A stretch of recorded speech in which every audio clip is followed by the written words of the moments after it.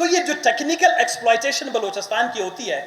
اس کو جب تک آپ لوگوں نے، سیاسی کارکنوں نے، سیاسی جماعتوں نے، مائنز اونرز نے، ایگریکلچرسٹ نے، ٹریڈرز نے، تاجروں نے نہیں سمجھا ہے، ہم اس غریبی کے گن چکر سے، اس شیطانی چکر سے نکل ہی نہیں سکیں گے کبھی۔ تو کہنے کا مقصد یہ ہے کہ ابھی جب ایس آئی ایف سی نے پھر سوچا کہ بلوچستان میں 18ویں ترمیم کے بعد، بلکہ تمام صوبوں میں 18ویں ترمیم کے بعد مائن اینڈ منرل جو ہے تقریباً صوبوں کو گیا ہے، اب اس میں انکروچمنٹ کر کیا کریں۔ اگر ہم ڈائریکٹلی کانسٹیٹیوشن میں امینڈمنٹ کرتے ہیں، ترمیم کرتے ہیں، تو اس پہ بہت بڑا شوشہ کھڑا ہو جائے گا کہ جی 18ویں ترمیم دے دیا پھر واپس لے لیا، شاید کوئی بہت بڑی پولیٹیکل موومنٹ اکراس پاکستان تمام پولیٹیکل پارٹیز کا شروع ہو۔ تو کیا کرتے ہیں، اس کو کہتے ہیں سافٹ انکروچمنٹ، اس کو کہتے ہیں سافٹ انکروچمنٹ، یعنی خاموشی سے قبضہ کرنا، خاموشی سے جو ہے معاملات کو دوبارہ واپس ریورس کرنا، واپس جو ہے اپنی طرف لے آنا۔ تو انہوں نے اس کے لیے پھر کہا کہ ہم فیڈرل ونگ، جو شاہ صاحب نے ذکر کیا اپنے اس میں، کہ جی ایک فیڈرل ونگ پہلے سے تھا، اس لیے کہ فیڈرل ٹیریٹری بھی ہیں، گلگت بلتستان، آزاد جموں کشمیر، اسلام آباد، یہ فیڈرل، تو اگر چھوٹا سا ونگ تھا اس کی ذمہ داری صرف ان علاقوں میں فیڈرل ونگ کی تھی ذمہ داری۔ انہوں نے کہا نہیں، فیڈرل ونگ کی کردار کو، رول کو بڑھاتے ہیں۔ پھر انہوں نے کیا کیا کہ mine mineral investment facilitation authority بناتے ہیں۔ انہوں نے پہلا خط لکھا بلوچستان، ان کو پتہ ہے بلوچستان میں بلوچستان کی عوام کی حکومت نہیں ہے، بلوچستان کے عوام کی حکومت نہیں ہے۔ اگر کوئی فارم 47 سے آتا ہے، صرف وہ پیسے نہیں دیتا، وہ بلوچستان کے عوام کی مال، جان، دولت، حق کے ملکیت کو بھی سودا کرنے سے گریز نہیں کرتا ہے۔ تو یہ بڑا آسان تھا کہ یہاں پر تو کوئی پوچھنے والا نہیں ہے، تو انہوں نے اپنا ڈائریکٹریٹ، وہاں سے جو ڈی جی تھا منرل ڈائریکٹریٹ کا، اس نے ایک خط بھیجا کہ بلوچستان میں ہمیں یہ جو ہے، اس نے اس کو نام کیا دیا، اس نے نام دے دیا کہ جی ہم ایک قسم کا سنکرونائز کریں گے، ہم چیزوں کو ایک نیشنل فریم ورک میں لائیں گے۔ جس طرح شاہ صاحب نے کہا، یہ لفظ میں نے بہت زیادہ ان سے بھی، بیوروکریسی سے بھی سنی ہے، کہ جی 2002 میں جو کچھ تھا وہ 2025 کے جو ہے تقاضوں کو پورا نہیں کرتا۔ تو بھائی دو قانون نہیں، وہ ریٹروسپیکٹو کا میں نے پہلے ذکر کیا، یہ ایک اور دلیل ہے کہ کیونکہ 2002 کا جو بلوچستان کا ایکٹ ہے یا ریگولیشنز جو بنے تھے، وہ 2025 کی ضروریات کو پورا نہیں کرتے، لہذا 2025 میں ایک اپڈیٹڈ سا ہمیں ایکٹ لانا ہوگا، پھر اس کی ریگولیشنز بنانی ہوں گی۔ یہ انکروچمنٹ کے بڑے کانسٹیٹیوشنل، لیگل، پروسیجر اور صاف طریقے ہوتے ہیں، جب تک آپ چیزوں کو سمجھ دیں گے نہیں، آپ سے یہ چیزیں جائیں گی۔ تو انہوں نے کیا کیا، لیٹر لکھ دیا بلوچستان میں، بڑی 2-4 دن کی میٹنگ ہوئی، میں نے جو شاہ صاحب والوں کا پریزنٹیشن تھا وہ میں نے پورا پڑھا، اپنا کال پاکستان مائنز منرل ایسوسیشن کا، ان کی صرف ایک کنسلٹیشن میرے خیال ہوئی تھی، 2 انہوں نے اس پہ اعتراض بھی کیا کہ آپ لوگوں نے پراپر کنسلٹیشن نہیں کی ہے۔ تو ان کے جو سارے تجاویز تھے، میں بالکل وہ اپنا جو ان کا، شاہ صاحب نے بڑی اچھی بات کی جانے سے پہلے کہ ہم نے اس کو اپنے مائنز منرلز ایسوسیشن اور ٹریڈرز کی بنیاد پر دیکھا ہے، ایک کاروباری نقطہ نظر سے دیکھا ہے، ہم نے اس کو آئینی نقطہ نظر سے، ہم نے اس کو قومی نقطہ نظر سے، ہم نے اس کو تاریخی نقطہ نظر سے نہیں دیکھا۔ لیکن ایک پولیٹیکل پارٹی ہوتی ہے، پولیٹیکل لیڈرز ہوتے ہیں جو قوموں کا مستقبل کے بارے میں سوچتے ہیں، وہ اس کو national, historical, cultural, regional, area, territory اور اس قوم کی ملکیت کی بنیاد پر دیکھتے ہیں۔ تو اس کے اوپر ابھی میں آنا چاہوں گا۔ تو انہوں نے کیا کیا کہ یہ ایکٹ بھیجا، اس وقت بلوچستان مال غنیمت ہے۔ اگر یہ ایکٹ اتنا ہی خوبصورت ایکٹ ہے، اگر بلوچستان جتنے مائنز اینڈ منرلز نہیں ہیں، لیکن پنجاب میں بھی مائنز اور منرلز ہیں، تو پنجاب کی حکومت نے کیوں سب سے پہلے یہ ایکٹ جو ہے وہاں پر منظور نہیں کیا؟ بتائیں، آپ کے پاس کسی کے پاس کوئی سوچا ہوگا، کوئی کریٹیکل تھنکنگ کی ہوگی؟ سندھ کا صدر بیٹھا ہوا ہے، سندھ جو ہے اس وقت اس کے دونوں ہاتھ پیپلز پارٹی کے کڑائی میں، سر بھی کڑائی میں، پیر بھی کڑائی میں، پہلے کہتے تھے میں تو پورا بدن کڑائی میں ہے، تیل سے میں ہے، لیکن سندھ میں اندر کیا آپ کے خیال میں منرل کم ہے؟ کوئلہ نکلتا ہے، بلوچستان سے زیادہ گیس وہاں سے نکل رہی ہے، معدنیات نکل رہے ہیں، لیکن سندھ میں یہ ایکٹ ابھی تک پاس نہیں ہوا۔ ہاں میں بتا دوں، ہاں آ رہا ہوں۔ پھر خیبر پختونخوا بلوچستان کے 2 ضلعوں کے برابر ہے، Noshki Chagai, Kharan Washuk, Rakhshan division 1 lakh square kilometre پر مشتمل ہے، اور خیبر پختونخوا 1,02,000 اسکوائر کلومیٹر پر مشتمل ہے۔ غیرتہ، ہمت کی، جو بھی کر سکتے تھے انہوں نے، جب ایکٹ میدان میں آیا ڈٹ کر آج تک اس کا مقابلہ کر رہے ہیں، اور شاید ان کی حکومت بھی گرا دی جائے، اس کی بنیادی وجہ بھی ایک یہی ہوگی کہ وہاں پر بھی شاید اس ترمیم کو لانا مقصود ہو۔ تو اس وقت بلوچستان اکلوتا صوبہ ہے جس نے یہ ایکٹ جو ہے بغیر پڑھے ہوئے، بغیر سمجھے ہوئے، بغیر دیکھے ہوئے، بغیر قومی کنسلٹیشن کے، نیشنل مشاورت کے، قومی مشاورت ہوتی ہے اسی معاملات میں، یہ ہمارے تاریخی، ہمارے مستقبل، ہمارے آنے والی نسلوں کی چیزیں ہیں، یہ کوئی کسی کا گرو نہیں ہے کہ وہ اب جا کے رجسٹری کر کے کسی کو بیچ دے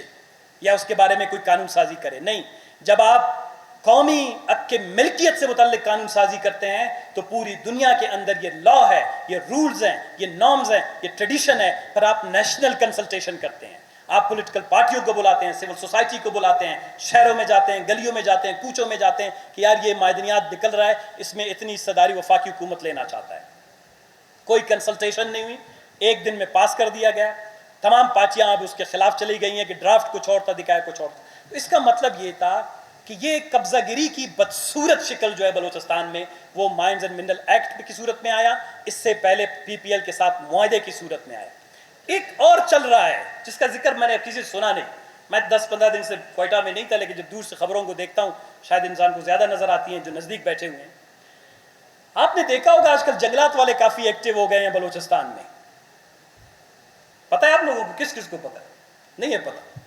پتہ ہے، زیارت والوں کو زیادہ پتہ ہے، ہم خاران والوں کو پتہ ہے۔ مجھے لوگوں نے فون کیا کہ جنگلات کے نام پر کہ بھائی جاؤ جتنی زمین فارغ پڑی ہے اس کو فوراً جنگلات کے نام پر جو ہے الاٹ کروا دو۔ اس میں جو لفظ شاہ صاحب نے کہا کہ اسٹریٹجک منرلز، اسٹریٹجک لینڈ، میں ابھی اس کا شک وائز آؤں گا، وقت کی کمی ہے ورنہ میں بہت تفصیل میں جاتا۔ آغا صاحب نے کہا کہ گیس کا ڈفرنس کا بتا دیں۔ اب میں اس پہ جب اس موضوع پہ آؤں گا رائلٹی کے ذکر میں، پھر بتاؤں گا کہ اس کی امپورٹنس کیسے ہے۔ دیکھیں اس کے جو سیکشنز ہیں وہ ہے تقریباً پیجز اس کے 169 پیجز ہیں، 132-35 پیجز پہ مشتمل مختلف اس کے وہ ہیں پارٹس ہیں، ہر پارٹ کے الگ سیکشنز ہیں۔ میں آپ کو کچھ سیکشنز بتاؤں گا، پھر تھوڑی سی محنت آپ خود بھی کر لیں جا کے، اردو میں بھی شاید اویلیبل ہوگا لیکن انگریزی میں یہ بلوچستان پروونشل اسمبلی کے ویب سائٹ پر موجود ہے، ادھر سے آپ ڈاؤن لوڈ کر کے اس کو پڑھ لیں۔ اس کا سیکشن 22، 34، 76، 121 اور 122 یہ براہ راست جو ہیں آئین میں جو بنیادی حقوق دیے گئے ہیں۔ اب میں باقیوں کا بھی آؤں گا کہ وہ ہمارے مالی حقوق، قومی حقوق، تاریخی حقوق سے، لیکن یہ ایسے شک ہیں جو آئین کے اندر